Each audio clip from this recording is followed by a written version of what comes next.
Le concept de richesse peut être défini de différentes manières. Mais quelle que soit la définition, une chose est sûre, les personnes fortunées ont un rapport à l'argent différent de celui de la plupart des gens. Ils comprennent la valeur de l'argent et l'importance de prendre des décisions financières intelligentes.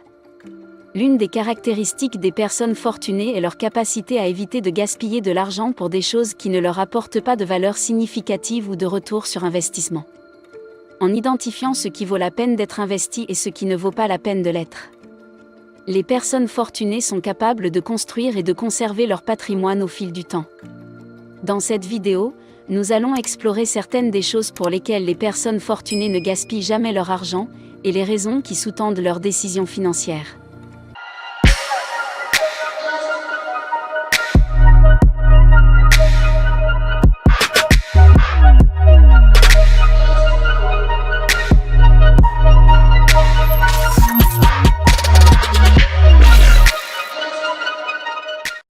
Achats impulsifs. En matière d'habitude de dépenses, il est important de noter que les personnes fortunées sont souvent frugales. Malgré leur capacité à se lancer dans des achats extravagants. Cela peut surprendre, mais Bill Gates porte une montre qui ne coûte que 10 $. Warren Buffett, quant à lui, s'en tient à un petit déjeuner chez McDonald's qui ne coûte pas plus de 3,17 $. La vérité est que les riches ne sont pas devenus riches en dépensant tout leur argent. Les achats impulsifs ne sont pas une habitude qui correspond au style de vie des riches.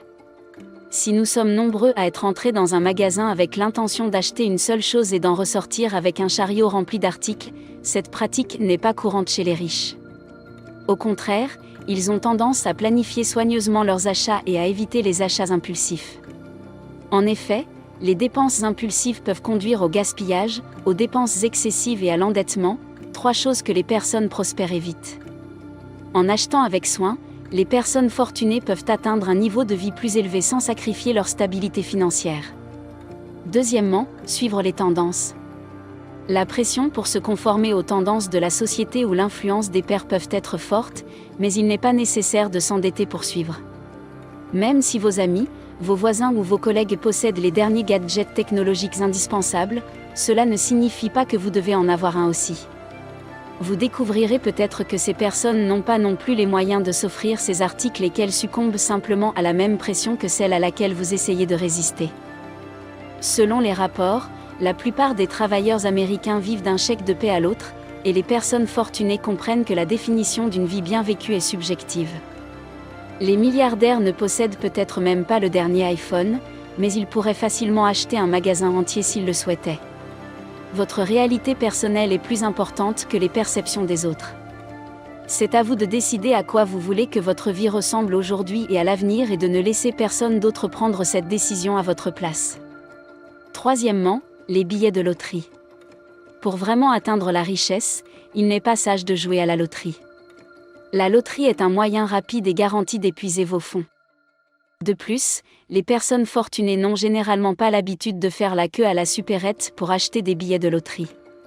Cela peut surprendre, mais vos chances de gagner le grand prix de la loterie Powerball sont d'environ 1 sur 292 millions.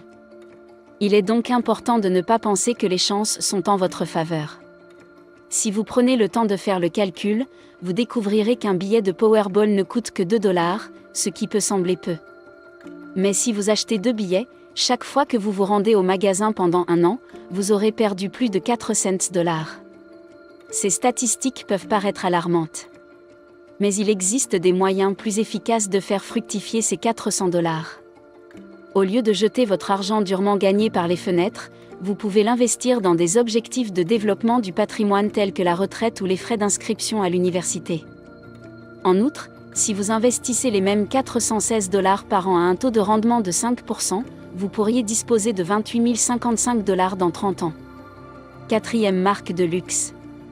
Les riches n'optent pas toujours pour des marques de créateurs à chaque achat. Même s'ils ont les moyens de s'offrir des marques de luxe, ils comprennent que le prix n'est pas une fatalité. Ils savent que le prix ne correspond pas toujours à la valeur du produit. Ils savent aussi quand opter pour des options plus abordables. Au lieu de faire des folies en achetant une paire de jeans de marque à 200 $, il faut se demander si une paire de jeans à 30 $ n'est pas trop chère. Demandez-vous si un jean à 30$ acheté dans un magasin discount ne ferait pas tout aussi bien l'affaire. Comme toujours, faites des achats judicieux, en gardant à l'esprit votre budget et vos objectifs financiers, et économisez plus de 1000$ par mois grâce à ces astuces pour économiser de l'argent. Numéro 5. Des frais bancaires. Pour éviter les frais bancaires et préserver votre patrimoine, il est important de penser comme les riches.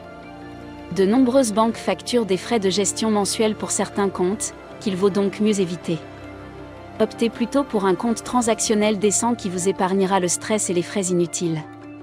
Selon le Center for Responsible Lending, les plus grandes banques américaines ont facturé plus de 11 milliards de dollars rien qu'en frais de découvert en 2019. Sans compter les frais de maintenance mensuels, les frais de guichet automatique et autres frais. Numéro 6. Des taux d'intérêt gonflés. Pour éviter les taux d'intérêt élevés sur les prêts, les riches s'efforcent de maintenir un excellent score de crédit. En effet, la cote de crédit joue un rôle crucial dans la détermination du taux d'intérêt pour les prêts tels que les prêts automobiles et les prêts hypothécaires. Une meilleure cote de crédit peut potentiellement vous faire économiser des milliers de dollars en intérêt sur la durée d'un prêt. A l'inverse, les personnes dont la cote de crédit est faible risquent de ne pas pouvoir prétendre à un prêt.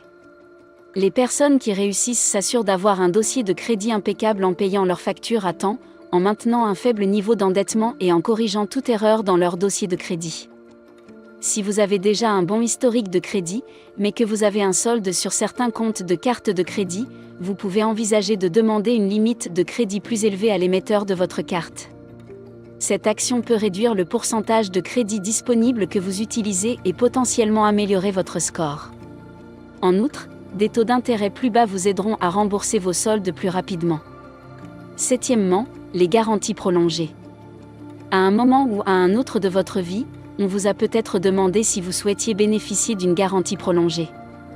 On vous a peut-être demandé si vous vouliez acheter une extension de garantie lors de l'achat d'un nouveau produit comme une télévision 4K. Mais les personnes qui réussissent financièrement ont une réponse directe à cette question, c'est non. Alors que les gens souhaitent tirer le meilleur parti des produits qu'ils achètent, les extensions de garantie n'offrent généralement pas plus d'avantages pour leur prix. Comme l'indique le Consumer Report, les détaillants conservent 50% ou plus de ce qu'ils facturent pour les extensions de garantie. Par conséquent, les extensions de garantie sont généralement achetées par des personnes fortunées. Au contraire, ils font des recherches et prennent des décisions en connaissance de cause avant d'accepter une extension de garantie. Vérifiez la garantie du fabricant, car vous pourriez être mieux couvert que vous ne le pensiez. En outre, comparez le coût potentiel des réparations au prix de l'extension de garantie. Il peut être préférable de mettre de l'argent de côté pour des réparations futures. Si un vendeur essaie de vous vendre une extension de garantie, mettez rapidement fin à la conversation. Huitièmement, une maison trop chère. L'idée peut sembler contradictoire, car les personnes fortunées vivent généralement dans des maisons luxueuses. Mais la vérité est qu'ils sont toujours à la recherche de bonnes affaires. Ils veulent avoir l'impression d'en avoir pour leur argent et éviter de se faire abuser. Même s'ils dépensent des millions, ils essaient de négocier les prix comme n'importe qui d'autre. Il est préférable d'acheter un bien qui corresponde à votre budget et de le faire fructifier. Neuvièmement, n'oubliez pas de négocier. Les personnes fortunées n'ont pas atteint leur richesse en se prélassant sur le canapé et en passant des heures à regarder des écrans. Ce sont des passe-temps typiquement associés aux personnes moyennes qui sont plus susceptibles de nuire à la productivité que de l'améliorer.